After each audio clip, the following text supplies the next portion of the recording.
We continue to see troubling things happening all around the world. The U.S. is releasing funds to Iran amid nuclear tensions. 4-year-olds are being taught about sex in children's books in their schools. And the government is threatening parents in California to have their children removed from their homes for not agreeing with their children's gender confusion. Today, I'm discussing some disturbing articles that shed light on the moral disintegration of the world we're living in. I truly believe we're at the end of the end times. In the subscriber portion, I'm answering questions such as, is this the last pope? If you want to hear similar topics and be surrounded by like-minded believers, I want to invite you to Fellowship Church this weekend. We have our Tipping Point Prophecy Conference that's happening September 16th, this Saturday from 9 to 5:30. I'll be there. I'll be speaking twice that day. Rabbi Jonathan Kahn, Dr. Tony Evans, Ed Young, Dr. Mark Hitchcock, Billy Crone. We also have with us Rick Renner joining us that day for our Q&A panel. It's going to be a fantastic day. Rabbi Jonathan Kahn is going to be blowing the shofar. He's going to be speaking. Then he'll be blowing the shofar and leading us in a special service commemorating the Feast of Trumpets, which is this weekend during our prophecy conference. Love to see you there. Go to endtimes.com. and you can sign up for the Prophecy Conference. We have reserved seating. I'll also be speaking at Fellowship Church this weekend. Fellowship Church is in Grapevine, Texas, just about 5 minutes north of the DFW airport. Wonderful church. They have campuses all over the Metroplex. But I'll be speaking Sunday morning on Bible prophecy. So I'm speaking twice, as well as all of our other speakers on Saturday. But then on Sunday morning, I'm speaking again on Bible prophecy. I'd love to have you be a part of that. Have a new book coming out this Saturday, the 16th, that's End Times Answers, 100 real questions from real people. And you can get this on Amazon.com. You can also get it on xomarriage.com. I'm glad you're joining me today. I'm Jimmy Evans. Welcome to the Tipping Point Show. This is from the Jerusalem Post. This is the IAEA. That's the International Atomic Energy Agency. The chief says Iran has expanded stock of near weapons grade uranium. Now what I'm about to read you here, this is really alarming and amazing for this to be happening. I've got several articles to read associated with this. It says IAEA Director General Rafael Grossi warned on Monday that there is a routinization process underway of Iran's many nuclear violations. At a press conference after he addressed the IAEA Board of Governors, he also cautioned that any future deal between the Islamic Republic and the West must take into account the massive nuclear progress by Tehran from IR-1 centrifuges to IR-2, IR-4, and IR-6 centrifuges, as well as from 3.67% enriched uranium to 60% enriched uranium in large quantities. While hoping for progress in negotiations with Iran and the West, he said he would continue to flag Iranian violations based solely on scientific basis. Earlier in the day, he told the IAEA Board of Governors that Iran has continued to increase its stock of 60% enriched uranium close to weapons grade, and that there has been no progress in getting Tehran to credibly explain the existence of illicit traces of uranium found at undeclared nuclear sites. These developments came as somewhat of a surprise given the clear progress that has been made between the West and Iran in recent weeks toward unfreezing about $10 billion in Iranian assets, releasing 5 U.S. citizens in Iranian prisons, and the noticeably reduced attacks by Iranian proxies against U.S. forces in the Middle East. The IAEA Director, General Rafael Grossi, regrets that there has been no progress in resolving the outstanding safeguards issued in the reporting period. One of the reports said, referring to Iran's failure to credibly explain the origin of uranium particles found at 2 undeclared sites. Well, this is troubling to say the least. They've made huge progress, and they're now enriching uranium at 60%, which all of this is a violation, and all of this is something that we didn't know about. They're shocked. They can't believe it. Well, this is another article here. This is, again, very troubling associated with this. This is from the Jerusalem Post. The headline, Israel will act against Iranian nuclear pursuit, uranium enrichment. This National Security Advisor, Saki Hanegbi, stated there would not be any choice but to act if Iran enriches uranium above 60%. Israel will act against Iran's enrichment of uranium at above 60% because that means it was admitting pursuit of nuclear weapons. National Security Advisor Saki Hanegbi told the World Summit on Counterterrorism in Herzliya Monday morning. If Iran enriches uranium at above 60% as an action that we would identify, and there is no chance that we would not, that the world and the International Atomic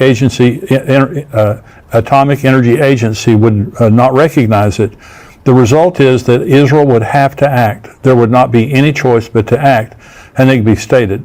Passing over the 60% threshold would mean that we have reached the moment when Iran is clearly telling the world that it is going for a nuclear bomb, Hanigby explained.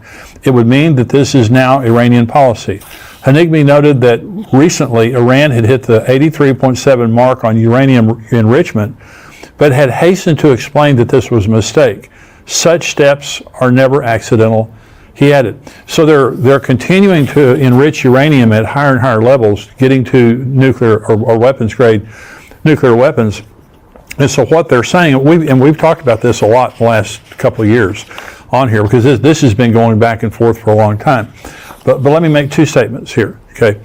And the first statement is, Iran won't stop.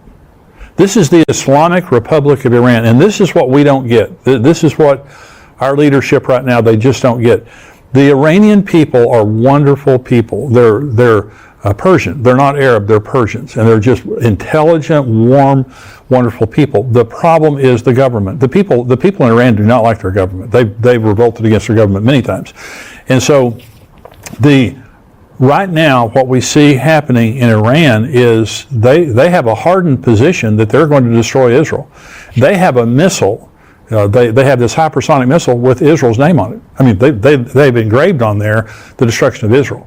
And so they want to destroy the United States and they want to destroy Israel. So two statements. One is they're not going to stop. Absolutely not going to stop. Number two is Israel will hit them.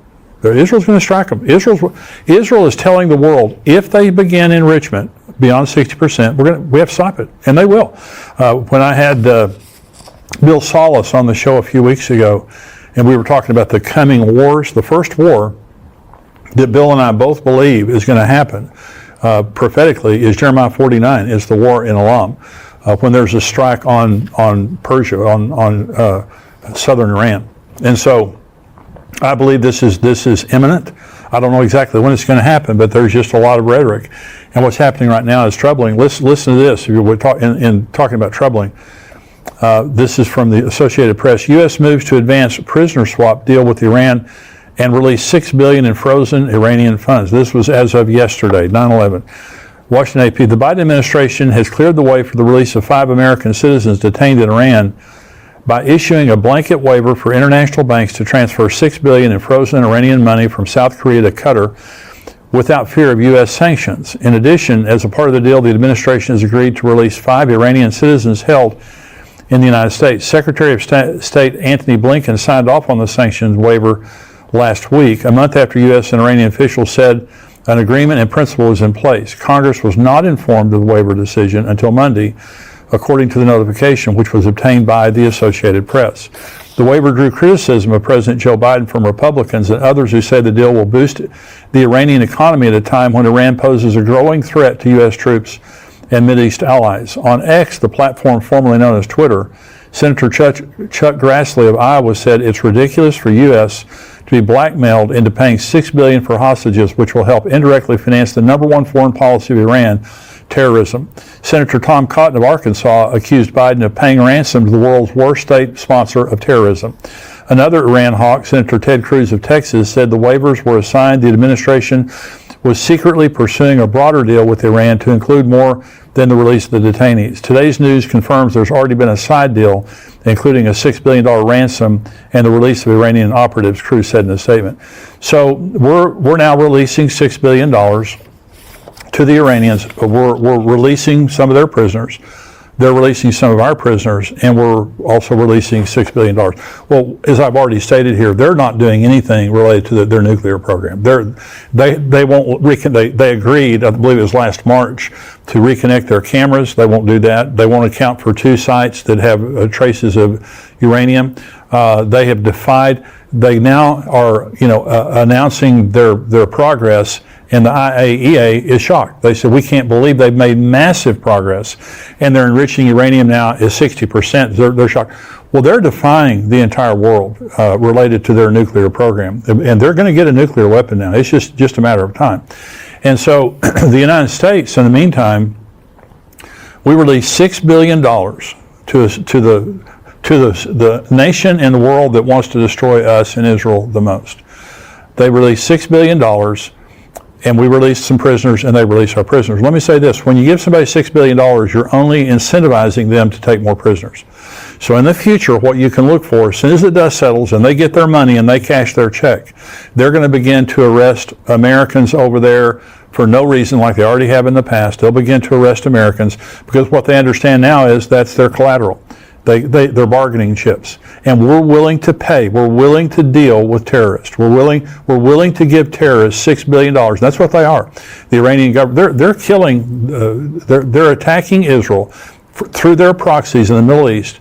They're attacking our soldiers, and they're attacking Israel, they're endangering American military people that are stationed there in Syria. And so here we are giving them $6 billion at this critical time. It's bad foreign policy, I can say that to say the least. But Iran, the whole situation with Iran, and they're masters. I mean, you got to give them credit. They are masters at negotiation, the Iranians are. They have played the world like a cheap fiddle, and here we are giving them $6 billion and their hostages. Why don't they pay for their hostages to be released? Why do we have to pay for ours? They don't have to pay for theirs. So this is a bad deal all around.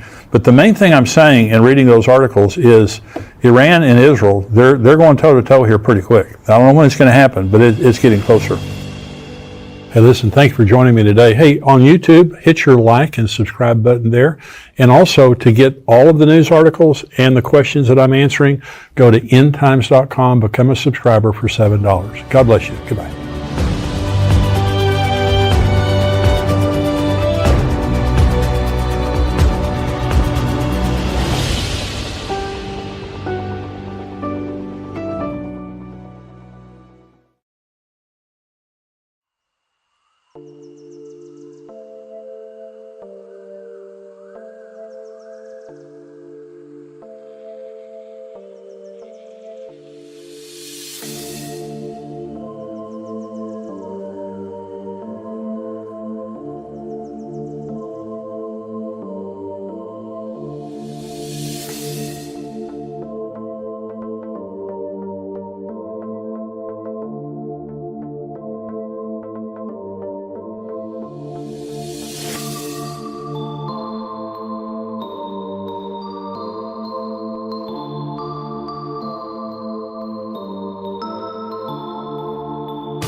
I feel like I'm losing my mind. Is everybody in the world blind?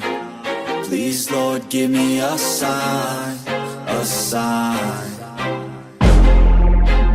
I feel like I'm losing my mind. Is everybody in the world blind? Please, Lord, give me a sign, a sign. I wanna be the greatest. Everybody on the fake shit. I look around and feel like everybody is the fakest. I make this every day and I'm impatient, hoping one day I blow up from the basement. Statement, the top is so vacant. I don't hear shit that I think is amazing. Waiting for my day when I'm playing sold out shows for 1,000 faces. Hey, give me that crown, get in my way and to be put down. It ain't your place, all this my town. If I want that shit, then I'll get it right now. I'm losing it, the noose it fits. I'm losing shit, a stupid myth. You choose to live or choose to dip. You choose to fight or lose your grip and lose a gift. I feel like I'm losing my mind. Is everybody in the world blind?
like I'm losing my mind.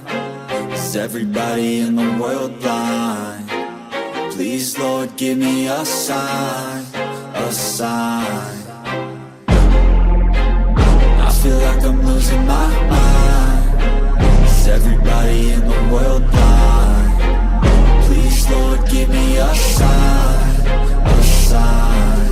I wanna be the greatest. Everybody on the fake shit. I look around and feel like everybody is the fakest. I make this every day and I'm impatient, hoping one day I blow up from the basement. Statement, the top is so vacant. I don't hear shit that I think is amazing. Waiting for my day when I'm playing sold out shows for 1,000 faces. Hey, give me that crown, get in my way and to be put down. It ain't your place, all this my town. If I want that shit, then I'll get it right now. I'm losing it, the noose it fits. I'm losing shit, a stupid myth. You choose to live or choose to dip. You choose to fight or lose your grip and lose a gift. I feel like I'm losing my mind. Is everybody in the world blind? Please, Lord, give me a sign, a sign. I feel like I'm losing my mind. Is everybody in the world blind? Please, Lord, give me a sign, a sign. Yeah. There's no mercy in this world, just hunger-thirsty persons in different versions. Each new update, that shit worsens. Why? Pull back the curtain and you'll see the different vermin. We all have different burdens that all seem to cause disturbance. Yo, so do me a favor, don't treat me like a neighbor. Don't need the different flavors of your problems just to savor.